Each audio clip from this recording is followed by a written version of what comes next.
This video is proudly sponsored by DigimonCard.io for all your Digimon card, deck building, deck list, card pricing, and discussion needs.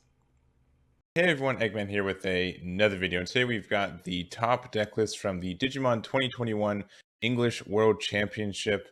A really fun event. It just wrapped up, and I really do appreciate not only the deck list for these, but also just the opportunity to be one of the commentators for it.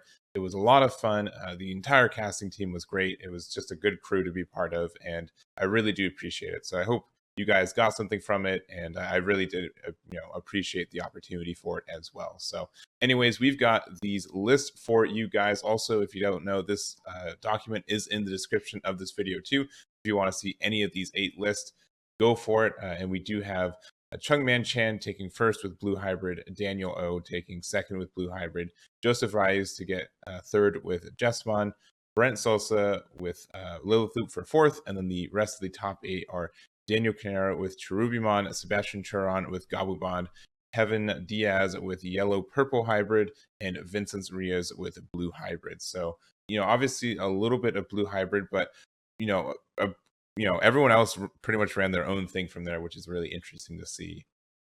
And, also with this too, this was pretty early into the format too, when people had to finalize their deck lists and stuff too. So kind of before we had a lot of events to take, practice for them or like look at what's doing well. So I do think that's really interesting too.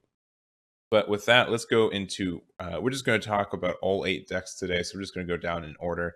So first we've got Chungman with his Blue Hybrid. This is a really grindy deck. It just reminds me a lot also about the deck that Chungman took for to get to his invite to Worlds from his North America run. Undefeated on there, undefeated in this too, which is crazy. He was running Blue Gabubon at the time, and really what his deck kind of capitalized in was just doing a little bit of poke damage every once in a while if you needed to, but really just kind of blowing your opponent out with a lot of tamers that go into hybrids and just using all your memory to do that over and over and get enough damage, and pretty much not letting your opponent interact with their security, in a format where security control is a little bit more prevalent and everything else, being able to say, what, my tamers are safe, go, my hybrids, and go from there. And pretty much that is literally the point of this deck too. Obviously, there's a lot of good cards. There's a lot of ways to kind of stun your opponents with the Tommy, and Ice Wall's down to 1, but it's still a fantastic card. Also running the 1 of Azulongmon, which did come up in the top matches where he's able to do 3 damage at once with this, which is crazy. 13k as well. So it doesn't have any jamming, but probably will hit, survive most hits. And you can also reduce this pretty easy too. This really is almost like a source control version of the deck too, which is really interesting. But I don't know, it's very, very obnoxious to play against. It's very good. You guys have probably been seeing it a lot recently too. It's been doing fantastic. And I don't know, it's probably one of the best decks of the format, with one of the best players in the world, current world champion, Chungman Chan. So I don't know what you have to say, but congratulations for that W. We do have the second place list. So this is Daniel Opila's version of the list. I'd say the big differences that they made is that they decided to go with 2 Susanomons. That can be such a good card to end games, and it does happen still, with so much energy that Blue's able to get, especially with like Sora Joe is so obnoxious right now when there's so many like good ways to remove tamers. When this first came out, or not remove tamers, remove sources, it's so good, especially since a lot of decks are just trying to play cards like Modeka Betamon, Bokomon, where you don't have sources on these when you play them. You just want to hard cast them to be really obnoxious cards, which means that Sora Joe just takes off and gets so much memory throughout the game. And it's such a good card, and being able to rely on that in general. So this is also Daniel's list. I don't have a lot to say. I kind of said a lot of it with Chungman's, but once again, great player. Second place in the world right now, once again with Blue Hybrid. Moving on to third place, we do have Joseph Reyes Jesmon. Obviously, this is a deck that will be getting hit on the next set with the limit of Savior Huckmon to 1, and kind of just seeing how it's been doing lately. And with this too, I don't know if that's really warranted right now. I don't know, Savior Huckmon is great, and it's obnoxious when it goes off. But if you don't see it still with at 4, or even if you do see it, sometimes like it's just having a hard time to use the effects and everything else. I don't know. It's if you're able to set up with it and you hit the high roll, it's so good. So maybe reducing that and making Jesmon maybe more mid range is the idea, but that's not what we're talking about today. Sorry, I got a little sidetracked. So Gaussmon at 4 is a really good. Red doesn't have a memory blocker, but this does prevent a lot of the tamers going up into their chains for cheap, especially the level 5 hybrids usually have reduction by 1. This won't allow it, which is nice. We see that there's some Lilithmon in here too, so having that out is good. Judgment of the Blade is good. 1 Delicate Plan and 1 Gravity Crush as well. And also some red memory boosts. I know some people been using the analog tamer as well instead of the boost, but I think this is fantastic. The only thing I don't like about this is that there are so many decks that are running memory blockers, but with the amount of removal with Bao Huckmon being able to do the attacking and delete something with 5k or less, or Judgment of the Blade, like even Judgment of the Blade with a Huckmon to be able to swing over or trade with a Betamon is fine in my opinion. And but I think this deck is doing okay right now. I don't think it's fantastic. I think Joseph's fantastic and did a really good job running it. And I don't know. We'll see what happens in BTA. I don't think it's going to be around for much longer. Even though this was like one of the decks that I thought was going to be a terror. It's always been like just like tier 1.5, tier 2. But third at Worlds is also a really good claim to fame too. So I don't know. We'll see what happens to it. All right, next up we've got Brent Sosa's 4th place Lilithmon. This is probably one of the 2 decks that I'd run. I love purple in this game so much. And this deck is fantastic when it goes off. And I think the only thing that I would say about it is that sometimes it gets so hung up on finding the correct chains and everything else with it that it's just so hard. And this also is getting nerfed with the next set coming out, with specifically the Eismon being limited to 1.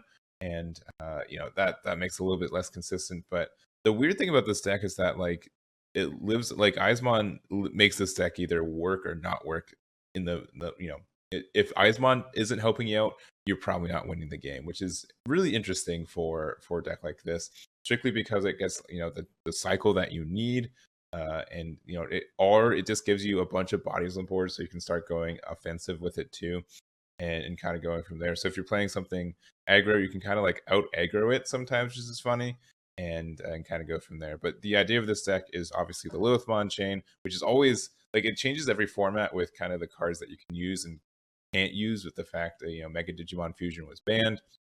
But the idea for this one is that you can go into Omnimon's Wart, and there you can go to Cerebrusmon, and then you can like hardcast your werewolf modes too. Also, Promote is as a rush target. You can also pop things with Calling the Darkness to allow you to get your werewolf modes back and everything else. Really interesting deck. I've been seeing a lot of variants of it too. And I think it's in a good spot. I think it also got 3rd, not this variant, but Lilithloop also got I think top 4 at at Arlington, DigiFest Arlington. I don't especially remember which one, but it's just good. I think Lilithmon's going to be tinkered with forever, and if they can go off, they can really go off. Next up, we have Daniel Carnero's purple Cherubimon, I guess yellow purple Cherubimon, which most people I see, including myself, are running this kind of variant of it, with it just having access to the low end, being able to have like a lot of good rookies. Cherubimon does not care about color of tamers or color of rookies that it's bringing back. So being able to Salmon is such a good rookie, especially if you want to be more defensive. Bushy Agumon, Cutemon, all these are fantastic. Like Bushy Agumon can just go for game a lot of the times too. And then Lucemon too, get that recovery if you need that recovery. And also, since it's on play, sometimes like you pop your Cherubimon and then you just don't have anything else to do for the turn. Like you can't pop your things. You do run things like Falling from the Darkness or Deathclaw to do it. But if you can't, this Lucemon is good. And it's just a 10k body you get out, which is sometimes obnoxious to get rid of, and everything else. Pokemon is like the best target to hit too, especially if you have a couple tamers set up, because it essentially counts as, not only does it proc its on play, searching the top 5, but then you also, if you do Digivolve, if you like get 2 Pokemons out, it means that you pretty much get 2 extra memory for the turn, and that like new memory just helps you out a lot too. Really fun deck. One of my favorites for it, for the format right now. There's just like a lot of things to do. Like if you can get the Cherubimon off and you can pop it, you pretty much like guarantee the win in my opinion, and stuff. So really cool that it did well and that Daniel decided to take it to this. And that's all I have for that one. So we're gonna go next to Sebastian Turon's Gobblebond. So Gobblebond was obviously really popular in the EX1 format, and decided to take it again for this. The changes that were made, or what Tommy has added as one of the new tamers you add for, and there's obviously a little bit more hybrid base. So kind of looking personally to what I remember, Chungman Chan's list that won him the NA nationals. So being able to kind of have a lot of tamers in case that is your gameplay. Obviously, we have better tamers right now. Gumon's good, being able to remove sources, and then Korikakumon being able to stun your opponent's cards. This can also just like Digivolve on top of your already your hybrids for one, and also get the stun with it, which is nice. So kind of like, Ice Wall's obviously the one to get rid of, so you have a little bit extra room. Howling Memory Boost as well. And yeah, it's just honestly a solid looking list for Gobblebond, and a format I'd still probably think like, probably if you're doing this already, blue hybrid's probably a little bit more consistent. But if you do like your boy Gobblebond, this is a fine list for it. Next up, we do have Kevin Diaz's yellow-purple hybrid. So this is kind of like the flop of the Cherubimon, where it is a yellow base with a purple high top. This is a purple base with a yellow high top. And most of the reason for that is you need some, like people really like taking in the purple cards. So Kari is like one of the best tamers. Like Kari in any deck that just has any recovery is such an obnoxious card. It just prevents you from your opponent. It's kind of like Ice Wall if you set up correctly, because it prevents your opponent from having multiple swings, which means it takes them multiple turns to get the win. So something like that's great. And then obviously that is there to also let you run Schwartz. And this just is a great board wipe in a lot of ways. I don't know, I like this deck a lot. Choosing to not have Shine Greymon as the top end, I know that's been one of the popular ones, but just doing Seraphimon for just even more recovery, and that kind of makes sense because if you're playing Kari, you just want so much recovery, and you have Wyvern's Breath in there, and you have this pops cards, and like just a bunch of big boys too, and two Susanomons. I don't know, this is just like a really aggressive deck, and like not aggressive, but like this is almost like security control in a lot of ways, but like with a new coat of paint, and it just feels good when it goes off. I've been playing this one a lot too, and honestly it's one of my favorite decks of the format, even though you can brick or get some things happening to you. And if Wyvern's Breath doesn't do anything if your opponent's just doing tamer after tamer hybrid at devolution swinging. So that is there. And then going into our last deck we're going to talk about, this is Vincent Reyes. Also, fun fact, Vincent and Joseph are brothers. I don't know if I said this in this video, so really cool to see that happen. And it was Jesmon versus Gobblebond for blue hybrid between the two of them. But nothing we haven't said before besides the Magna Garurumon package in this with the Koji. And I've seen this package do a little bit of work too, obviously being able to go into this guy, and like this guy can just like win the game on the spot by yourself too. Being able to get all the restands and more swings and everything is obviously a little bit expensive to go into, and it's more of a kind of mid-late gameplay if you do it.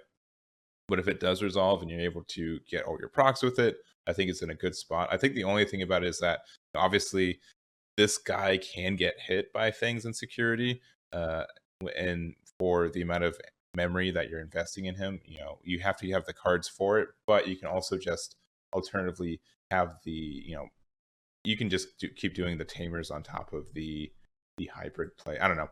I think this is cool, and I like seeing variety in these kind of decks, and I think this is one of the changes that were made for it. But that is really going to be it for me. Here are your top 8 deck list for the Digimon English World Championships. Again, thank you so much to Bandai for letting me do the commentary for this and giving me the deck list to give to you guys. Let me know what you guys think about it as well, and that's really going to be it for me. So thank you guys so much for watching. I'll catch you all next time. Damn it.